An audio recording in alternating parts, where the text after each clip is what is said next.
Have you ever had a night from your childhood that never left your mind, no matter how many years passed? For me, it was the summer of 1980. I was 10 years old. And that night, in our quiet village without electricity, I learned what true fear feels like. Every summer, my family and I would leave the city and go to our village. It was a simple life. Dusty roads, endless fields, and nights lit only by oil lanterns and the moon. My grandparents' house sat on the edge of the village, surrounded by olive trees that whispered in the wind. Nights there were always special. We'd all gather under the moonlight, my parents, my grandparents, my aunt, and our neighbor Mary. The grown-ups would tell stories while the children, including me, sat in silence, listening with wide eyes.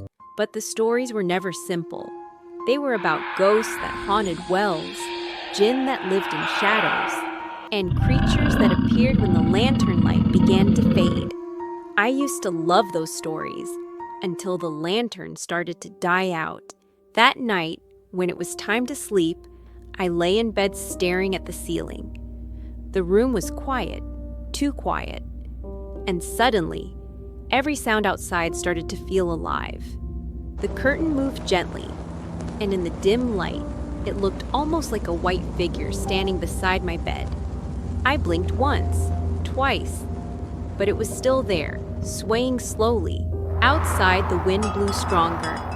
I could hear the metal buckets we left hanging on the scarecrow clinking together, like someone tapping spoons in the dark. In the distance, jackals howled, their cries mixed with the sound of the trees scratching against the wooden door. I pulled the blanket up to my chin and tried to convince myself. It was just my imagination. Midnight came, and that's when I heard it. Footsteps, slow, careful, coming from just outside my door. You see, my room had a separate door that opened directly outside the house, so whoever was out there wasn't one of us. My mouth went dry.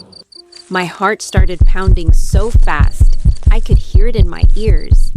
The footsteps stopped right in front of the door, then began pacing back and forth. The sound echoed through the silence of the night. I wanted to scream for my parents, but no sound came out. My body froze. My tongue felt stuck to the roof of my mouth. Then, I heard the metallic click of the lock, as if someone was trying to open it. My heart nearly stopped. I dove under my blanket, trembling, sweating, as if I was underwater. Every second felt like an hour. In my head, I saw scenes of someone entering, a shadow holding a knife, a stranger standing by my bed, my family sleeping, unaware.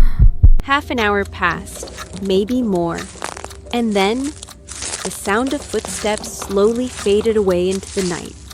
For a long time afterward, I lay there counting my breaths, waiting for another sound.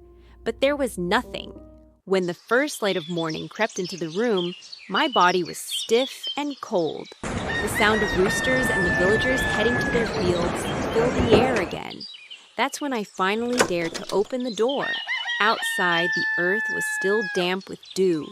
And there, just in front of the door, were footprints. Boots, big ones. Not mine, not my father's. Someone had been there. I didn't tell anyone, not my parents, not my grandparents. I was afraid they'd laugh, tell me it was all in my head. So, for decades, I kept it to myself. And today, you're the first ones hearing my story. We all have stories from our childhood. Moments that shaped us, scared us, or stayed with us in silence. Sometimes the scariest stories aren't about ghosts or monsters, but about the nights when we truly felt alone. This was mine. What's yours? Share your childhood story in the comments. And maybe one day, I'll tell your story next. And don't forget to like, share, and subscribe.